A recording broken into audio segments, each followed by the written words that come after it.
Hello everyone, welcome to my YouTube channel. आजपासून आपण महाराष्ट्र भूगोल ही समज अभ्यासणार आहोत. तर तुम्ही चॅनलवर नवीन असाल, पहिल्यांदाच हा व्हिडिओ पाहत असाल तर चॅनलला सबस्क्राईब अवश्य करा. कारण महाराष्ट्र भूगोलातील प्रत्येक घटक अगदी साध्या सोप्या भाषेत आणि कमी वेळेत आपण अभ्यासणार आहोत. त्यामुळे चॅनलला सबस्क्राईब करायला विसरू नका. चला तर मग सुरुवात करू आजच्या व्हिडिओला. सर्वप्रथम आपण महाराष्ट्र राज्याची निर्मिती. आता महाराष्ट्र राज्याच्या निर्मितीसाठी काय काय पार्श्वभूमी आवश्यक आहे ते आपण पाहू. संयुक्त महाराष्ट्र चळवळ. आता मराठी भाषिकांसाठी एक वेगळं स्वतंत्र राज्य असावं अशी मागणी वाढत गेली. याचं कारण हे होतं की मुंबई राज्य हे द्विभाषिक राज्य होते. त्यासाठी मराठी भाषिकांसाठी वेगळं राज्य आणि गुजराती भाषा बोलणाऱ्यांसाठी वेगळं राज्य असावं अशी मागणी होऊ लागली. या संयुक्त महाराष्ट्र समितीमध्ये केशवराज जेधे, एस एम जोशी, के उत्तर हे सदस्य होते. हे लक्षात ठेवणे आवश्यक आहे. आता जसं मराठी भाषिकांसाठी संयुक्त महाराष्ट्र चळवळ तसंच गुजराती भाषिकांसाठी महागुजरात ही चळवळ होती. आता परिणामी मुंबई राज्याचे विभाजन करून महाराष्ट्र व गुजरात ही राज्य स्थापन केली. म्हणजे महाराष्ट्र राज्याची स्थापना 1 मे 1960 रोजी झाली. तसंच गुजरात राज्याची स्थापना देखील 1 मे 1960 रोजी करण्यात आली. आता महाराष्ट्र राज्याची राजधानी मुंबई, तसेच उपराजधानी नागपूर करण्यात आली. आता या महाराष्ट्र राज्याचे पहिले मुख्यमंत्री होते यशवंतराव चव्हाण.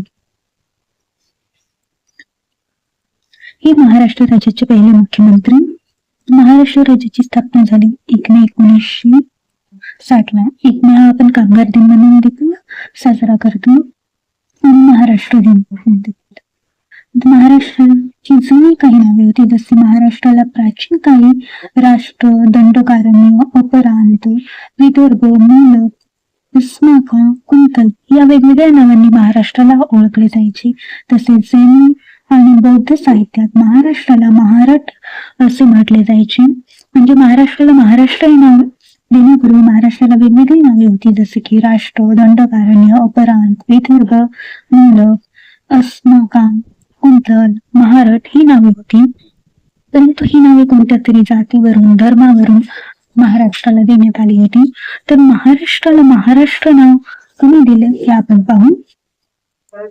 महाराष्ट्राला महाराष्ट्र हे नाव पांडुरंग वामन काने यांनी दिलेले आहे. त्यांनी सांगितले की महाराष्ट्राला महाराष्ट्र हे नाव कोणत्याही जातीवरून किंवा धर्मावरून नसून महाराष्ट्राचा विशाल असा भौगोलिक प्रदेश पाहता महाराष्ट्राला महाराष्ट्र हे नाव देण्यात आलं. त्याचे श्रेय पांडुरंग वामन काने यांना जाते. पांडुरंग वामन काने यांना 1963 सालचा भारतरत्न पुरस्कार प्राप्त आहे. भारतरत्न पुरस्कार प्राप्त करणारे हे दुसरे महाराष्ट्रीयन ठरले आहे. तर पहिले आहेत महर्षी धोंडो कर्वे. 1958 साली यांना भारतरत्न पुरस्कार प्राप्त झाला. आता महाराष्ट्र राज्याची निर्मिती झाली, त्याला पूर्वी कोणती नावे होती हे पण आपण पाहिलं. महाराष्ट्राचे स्थान. महाराष्ट्राचे स्थान पाहण्यापूर्वी आपल्याला भारताचा नकाशा पाहावा लागेल. हा आपला भारत देश. आता आपल्याला पाहायचे महाराष्ट्राचं भारताचं स्थान. भारताच्या पश्चिम दिशेला या ठिकाणी आपला महाराष्ट्र आहे. नकाशा वाचन करताना आपल्या डावीकडील दिशा आपण पश्चिम, उजवीकडील पूर्व, वरील दिशा उत्तर आणि खालील दिशा दक्षिण ही दिशा आहे. आणि भारताच्या पश्चिमेला आपला महाराष्ट्र राज्य आहे. भारताचं एकूण क्षेत्रफळ 32,87,263 चौरस किलोमीटर एवढे आहे. एवढे आपल्या भारताचे क्षेत्रफळ आहे. भारताचा विस्तार भारताचा उत्तर दक्षिण विस्तार 3214 किमी एवढा आहे. तर भारताचा पूर्व पश्चिम विस्तार 2933 किमी एवढा आहे.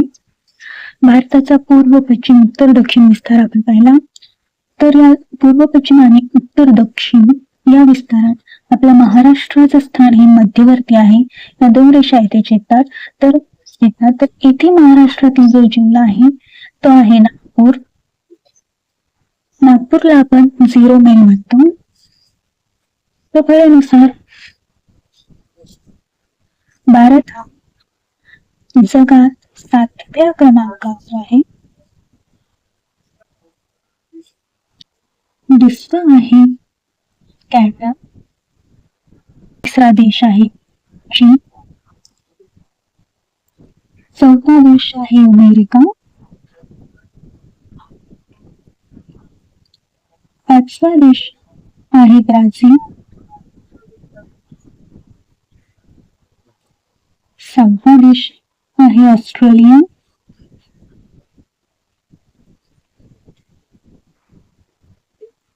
आणि सातवा देश आहे आपला देश भारत देश. हा क्षेत्रफळाच्या दृष्टीने जगाचा 7वा देश आहे. जगाच्या एकूण 2.4% भूभाग आपल्या भारताने व्यापलेला आहे. क्षेत्रफळाच्या दृष्टीने पहिला देश रशिया, दुसरा कॅनडा, तिसरा चीन, चौथा अमेरिका, पाचवा ब्राझील, सहावा ऑस्ट्रेलिया आणि सातवा आपला देश भारत देश. जगाचा 2.4% भूभाग ज्याने व्यापलेला आहे आणि याचे एकूण क्षेत्रफळ 32,87,263 किमी एवढे आहे. आणि भारतात आपल्या महाराष्ट्राचे स्थान हे पश्चिमेला आहे. तर आता आपण पाहू महाराष्ट्र. हा आपला महाराष्ट्र जो की भारताच्या पश्चिमेला आहे. आपला महाराष्ट्र भारताच्या पश्चिमेला आहे. याचे एकूण क्षेत्रफळ 3,07,713 चौरस किलोमीटर एवढे आहे. क्षेत्रफळाच्या दृष्टीने आपलं महाराष्ट्र राज्य हे 3ऱ्या क्रमांकावर आहे. आपल्या महाराष्ट्राचा क्षेत्रफळाच्या दृष्टीने भारतात 3रा क्रमांक लागतो. तर सुरुवातीचे पहिले 2 कोणते राज्य आहेत ते आपण पाहू. सुरुवाती पहिले 2 राज्य. पहिलं राज्य आहे राजस्थान. क्षेत्रफळाच्या दृष्टीने सर्वात मोठं राज्य नंबर 2 ला आहे मध्य प्रदेश आणि नंबर 3 ला आहे आपलं राज्य महाराष्ट्र. चौथ्या क्रमांकाचं राज्य आहे उत्तर प्रदेश यूपी. 5व्या क्रमांकाचं राज्य आहे गुजरात क्षेत्रफळाच्या दृष्टीने आणि 6व्या क्रमांकाचं राज्य आहे कर्नाटक. सर्वाधिक क्षेत्रफळ असणारे पहिले 6 राज्य राजस्थान, मध्य प्रदेश, महाराष्ट्र, उत्तर प्रदेश, गुजरात, कर्नाटक. तर राजस्थान हे एका राज्याचे क्षेत्रफळ असणाऱ्या कॅगो या देशा एवढे आहे. मध्य प्रदेश याचं क्षेत्रफळ ओमान या देशा एवढं आहे. तर आपल्या महाराष्ट्राचं क्षेत्रफळ इटाली या देशा एवढं आहे. महाराष्ट्र हे निर्मितीनुसार 14व्या क्रमांकाचं राज्य आहे. कितव्या? 14व्या क्रमांकाचं निर्मितीनुसार. तर पंचायत राज सुधारणा हे 9वे राज्य आहे.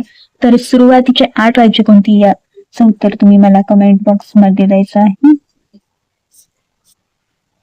तर हा महाराष्ट्र राज्याच्या वायव्य दिशेस या ठिकाणी राज्य आहे गुजरात. महाराष्ट्राच्या उत्तरेस राज्य आहे मध्य प्रदेश. महाराष्ट्राच्या पश्चिमेला अरबी समुद्र पसरलेला आहे. महाराष्ट्राच्या अति दक्षिणेला असणारं राज्य गोवा. महाराष्ट्राच्या दक्षिणेला असणारं राज्य कर्नाटक. महाराष्ट्राच्या पूर्वेस असणारं राज्य छत्तीसगड,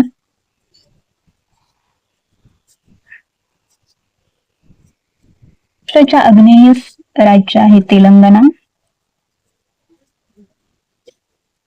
तर या गुजरातला महाराष्ट्राचे 4 जिल्हे लागून आहेत. मध्य प्रदेशला एकूण 8 जिल्ह्यांच्या सीमा लागून आहेत.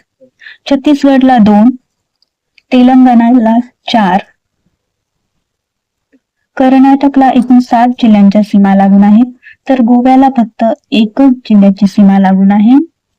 या ठिकाणी पश्चिमेकडे असणारा जिल्हा आहे पालघर. पालघरला एका केंद्रशासित प्रदेशाची सीमा लागून आहे. तो केंद्रशासित प्रदेश आहे दादरा नगर हवेली.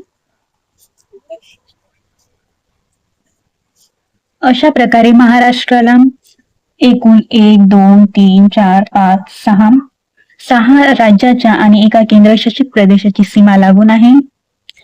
तर यात आपण पाहिलं महाराष्ट्र राज्याची निर्मिती, महाराष्ट्राचं भारतातील असणारं स्थान, एकूण क्षेत्रफळ. तर महाराष्ट्र भूगोलातील पुढचा भाग आपण पुढील व्हिडिओमध्ये पाहू. तत्पूर्वी तुम्ही जर चॅनलवर नवीन असाल तर चॅनलला सबस्क्राईब करा. व्हिडिओ आवडल्यास लाईक आणि शेअर अवश्य करा. धन्यवाद.